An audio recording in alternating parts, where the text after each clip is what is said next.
నమస్తే. తెలంగాణ రైతులకి good news చెప్పిన రేవంత్ రెడ్డి సర్కార్. నిన్న సోమవారము రైతు భరోసా సంబంధించి 2 ఎకరాల లోపు ఎవరికైతే ఉందో భూమి వాళ్ళకి రైతు భరోసా సంబంధించిన డబ్బులు జమ చేయడం జరిగింది.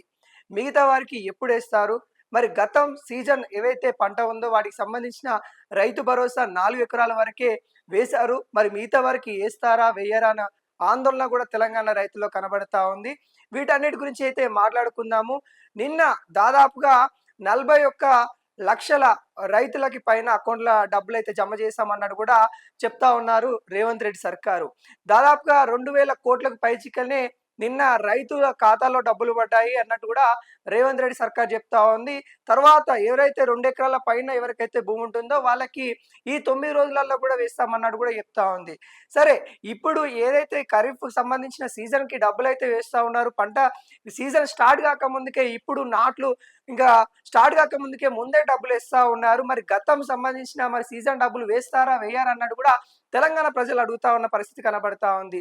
రేవంత్ రెడ్డి సర్కార్ దీనికి కూడా సమాధానం అయితే ఇస్తా ఉంది. గతంలో ఏదైతే కొన్ని మండలాలు పైలట్ ప్రాజెక్ట్ కింద తీసుకొని వాళ్ళకి దాదాపుగా 4 ఎకరాల వరకున్న వాళ్ళకైతే డబ్బులేశారు. మిగతా కొన్ని గ్రామాలలో కూడా ఇంకా డబ్బులు పడలేదు. కొంత ఆర్థిక సంక్షోభం వల్ల మరి డబ్బులేయలేదన్నట్టు కూడా ఇప్పటికైతే తెలుస్తా ఉంది. వాటి విషయాలు కూడా అయితే డబుల్ ధమాకా అన్నట్టు కూడా చెప్తా ఉన్నారు. ఎవరికైతే గత సీజన్ డబ్బులు రాలేదో ఆ సీజన్‌తో పాటు ఈ సీజన్ డబ్బులు కూడా జమ చేస్తామన్నట్టు కూడా మరి కాంగ్రెస్ సర్కార్ అయితే చెప్తా ఉంది. ఇప్పటికే తుమ్మల నాగేశ్వరరావు గారైతే మరి ఆర్థిక సంబంధించిన మంత్రులతో కావచ్చు, అధికారులతోను కూడా సమీక్ష చేస్తా ఉన్నారు. ఎందుకంటే దాదాపుగా ఇక్కడ 6,000,00,00,000కు పైన డబ్బులు అవసరం ఉంది. ఈ సీజన్‌కి ఒక్క సీజన్‌కి 6,000,00,00,000కు పైన డబ్బులు కావాలి. ఇప్పుడు దాదాపుగా 2,000,00,00,000 పైననే మరి డబ్బులు జమ చేస్తామన్నట్టు కూడా చెప్తా ఉన్న తరుణంలో ఇంకొక 4,000,00,00,000 రూపాయలు ఈ సీజన్‌కే కావాలి. మరి దానికి సంబంధించిన ఏదైతే లావాదేవీలు ఉంటాయో లేకుంటే దానికి సంబంధించిన డబ్బు ఏదైతే ఉందో దాన్ని పొందుపరచాలి అన్నట్టు కూడా రేవంత్ రెడ్డి సర్కార్‌కి సూచించినట్టు కూడా కనబడతా ఉంది. అవే అంశాల మీద కూడా నిన్న క్యాబినెట్‌లో ఏదైతే చర్చ జరిగిందో వాటి అంశాలు కూడా మాట్లాడినట్టు కూడా తెలుస్తా ఉంది. ఈ రైతులకు సంబంధించి ముఖ్యంగా పెట్టుబడి సాయం అందిస్తా ఉన్నాం. అంటే ఏ రాష్ట్రంలో కూడా లేదు. తెలంగాణ రాష్ట్రంలో కేసీఆర్ గత పాలకులు ఎవరైతే ఉన్నారో కేసీఆర్ గారు తీసుకొనొచ్చారు. రైతులకి అండగా ఉండాలి, రైతులకి మనం భరోసా ఇవ్వాలి అన్నట్టు కూడా రైతు బంధుని తీసుకొనొచ్చారు. కాంగ్రెస్ గవర్నమెంట్ వచ్చిన తర్వాత రైతు బంధు కాస్త రైతు భరోసాగా పేరు మార్చి అందిస్తా ఉన్న తరుణం అయితే మనకైతే కనబడతా ఉంది. ఇప్పటికే కొంత దాదాపుగా 39,00,000 ఎకరాలకైతే మరి రైతు భరోసా వేసామన్నట్టు కూడా మరి చెప్తా ఉన్న తరుణం అయితే కనబడతా ఉంది.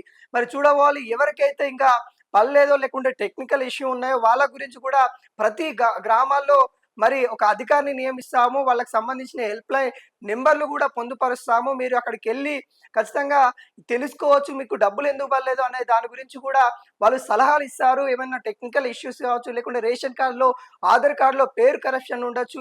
ఇలాంటి చిన్న చిన్న సమస్యల వల్ల కొంత అమౌంట్ అయితే మరి కొంతవరకు పడలేదన్నట్టు కూడా తెలుస్తా ఉంది. వాళ్ళ గురించి కూడా ప్రతి గ్రామంలో మరి హెల్ప్ లైన్ నెంబర్ పెడతామన్నట్టు కూడా కనబడతా ఉంది. అంటే కాంగ్రెస్ సర్కార్ ఏదైతే రైతులకి అండ ఉంటా అని చెప్పారో అదే విధంగా కొనసాగుతా ఉంది.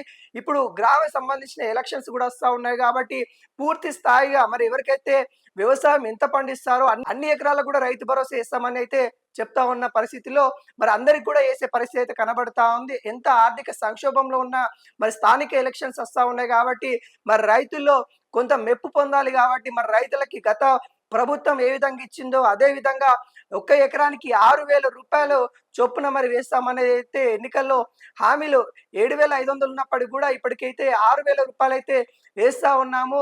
ఎందుకు అలా తగ్గించేస్తా ఉన్నా అంటే తెలంగాణ ఆర్థిక వ్యవస్థ అందరికీ తెలిసిందే కొంత ఇబ్బందిలో ఉంది కాబట్టి ఇప్పుడు ఖచ్చితంగా ఫ్యూచర్లో ఏబోతామన్నట్టు కూడా కాంగ్రెస్ సర్కార్ అయితే చెప్తా ఉంది. దీనిపైన నిన్న రేవంత్ రెడ్డి సమీక్ష కూడా చేశారు. రైతులకి ఏ విధంగా అందించాలి దాని గురించి కూడా ఏదైతే నిన్న అగ్రికల్చర్ యూనివర్సిటీ సంబంధించిన అక్కడికెళ్ళి అక్కడ సమీక్ష కూడా చేశారు. విత్తనాలు ఏవి వాడితే బాగుంటాయి, రైతులకి అందుబాటులో ఉండే విధంగా చూడాలి, ఏదైతే నకిలీ విత్తనాలు ఏవైతే ఉన్నాయో వాటిని అరికట్టాలి, అదేవిధంగా వరి పంటతో పాటు అనేక పండ్లు కూరగాయలు కూడా పండించాలని కూడా సీఎం రేవంత్ రెడ్డి అయితే రైతులకు సూచించిన పరిస్థితి కనబడుతుంది. సీఎం రేవంత్ రెడ్డి మరో గుడ్ న్యూస్ కూడా చెప్పారు. పనిముట్లకు సంబంధించి కూడా కొంత ఏవైతే మీకు డబ్బు కావాలో లేకుంటే వాటిని లోన్ రూపంలో కూడా మేము ఇస్తామన్నట్టు కూడా తనైతే చెప్తా ఉన్న పరిస్థితి అయితే కనబడతా ఉంది. ఏది ఏమైనా గానీ రైతులకైతే ఒక గుడ్ న్యూస్ అనే చెప్పుకోవచ్చు. ఎందుకంటే గతంలో కొంత ఇబ్బందయింది. వాస్తవము గతము సీజన్ ఏదైతే ఉందో దానికి రైతు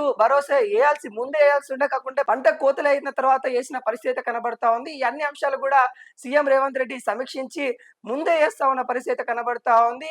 గత సీజన్ డబ్బులు ఎవరికైతే రాలేదో ఆ సీజన్ డబ్బులు ప్లస్ ఈ సీజన్ డబ్బులు గూడా డబల్ ధమాకా గూడా ఎయబోతున్నట్టు గూడా కనబడతా ఉంది. ఇప్పటికే తెలంగాణ ఆర్థిక సంబంధించిన మంత్రివర్యులు గావచ్చు, లేకుంటే అధికారులు గూడా గావచ్చు, దీనికి సంసిద్ధమైతా ఉన్నారు. డబ్బును సమకూర్చే ప్లాన్‌లో ఉన్నట్టు గూడా మనకైతే కనబడతా ఉంది.